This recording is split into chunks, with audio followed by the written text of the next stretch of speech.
Heavy rains have triggered severe flooding in downtown Kampala, submerging arcades and destroying billions worth of goods.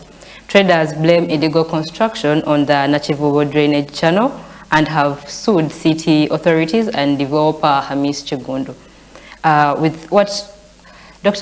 This is a big story, and we've seen the situation, we've seen the floods, we've seen it has been on all over social media in Uganda. What long-term solutions could they have put to avoid such a tragedy from happening? Couple of floods. It's an architecture problem. It's an architecture problem, and if you happen to look at how Kampala was planned by the designers, it's a serious architecture problem, and unfortunately people have lost lives. Unfortunately people have lost lives. We need to see some kind of accountability, people taking accountability over when things like that happen, and you just can't have people come because they want to politicize the issue. You come around and, you know, make a very powerful speech because people have lost their lives, and you use it as something that you can, you know, rally political support, you know, gain momentum in your, just don't like that kind of approach, because people have lost money, people have lost lives, and all that. It's very, very absurd. We're still talking about a city like Kampala, and people are continuously losing their lives just like that. To the construction that is happening there, I think any sensible person, like my grandfather in the village, knows that we are in a period of rain. So floods shouldn't come as a surprise. It's a rainy season. Uganda experiences this season up to around December. It's the rains, you know. So whoever is doing any kind of construction should be in a position to know. And these are approved architectural plans. Why don't you have some kind of emergencies? Why don't you have pits covered? Why don't you have most of those things dealt with? So it's a little bit very, very absurd, but at the end of the day, it is the poor person that suffers in such kind of impunities that are happening. Because it would be, you know, like calling. It's not about now blaming and pushing responsibility, but we should be talking about the real issue. People have lost lives, people have lost money, people have lost business. We've not seen any person that coming to take responsibility or to claim responsibility over that. And the kind of mitigation measures, they are temporal, they're not outstanding.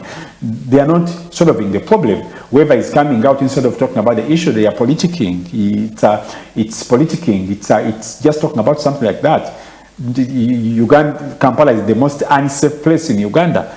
We've been talking about the rebel activities in Kasese. Artist people in Kasese, that's a security problem. But if you're talking about something like that, and there's a construction that is happening in the country, and you don't have any kind of reaction that comes out to ensure that such things are mitigated. We've had cases just like that.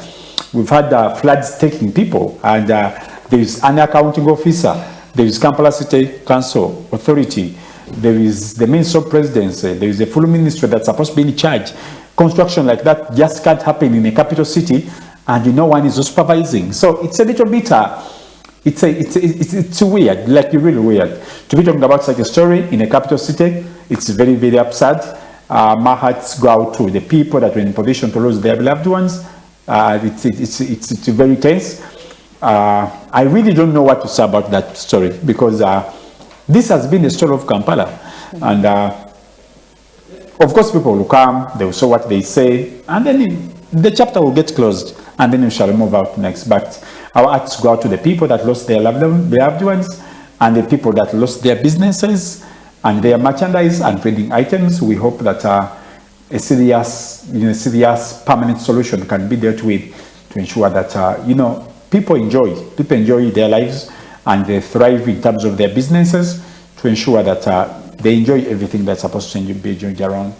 Yes, the Kampala City Traders Association have also written to Kampala KCCA, Kampala Capital City Authority, and they were seeking urgent intervention to address the flooding and to also halt the ongoing construction and renovation work by Ham Constructions on the Nachivubo drainage channel.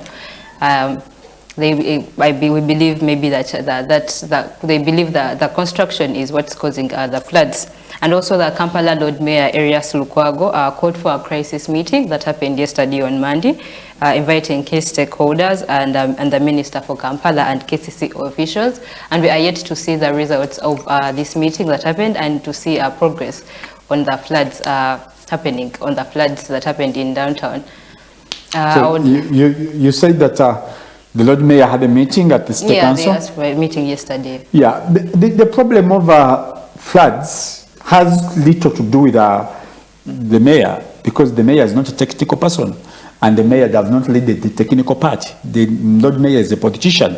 Of course, with the kind of politics that has been going on around, the mayor can probably do little about that. But there is a technical hand. There is a technical arm of KCCA. That is what is led by the executive director, the city engineers, and all that.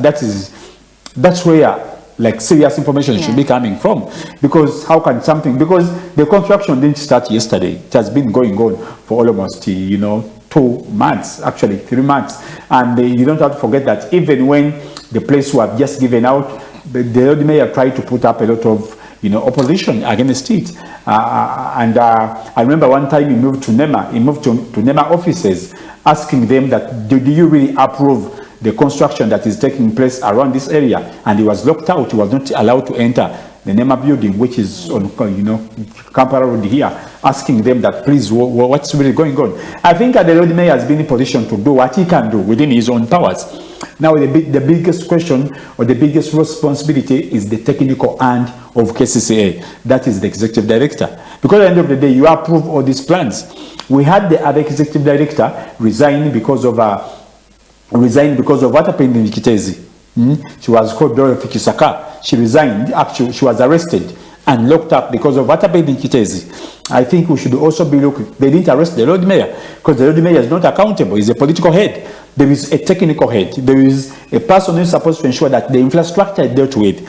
If Uganda is a little bit very, very bad, how people lose lives, and like we just covered it as a story.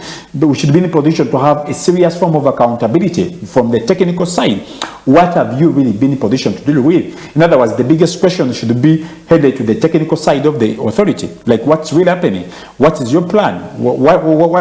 How can the construction be taken on, yet we are so much aware? Even a low person in the village knows that this is a rainy season. Why don't you come up with the mitigation measures? Why is it that people have to die like that?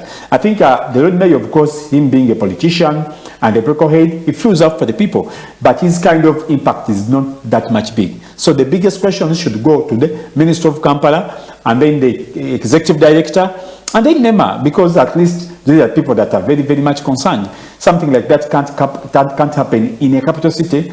And we have so many positions of power, we have so many offices that are accountable, and no one is really coming out to give serious definition. But of course, at the end of the day, like we've said, it's the local people that suffers. I don't think the Lord Mayor can do much about it. Okay, from global diplomacy to local resilience, these stories have shaped our world. Stay informed, stay inspired. You've been watching New Day right here on TV1. See the difference. We'll catch up with you tomorrow.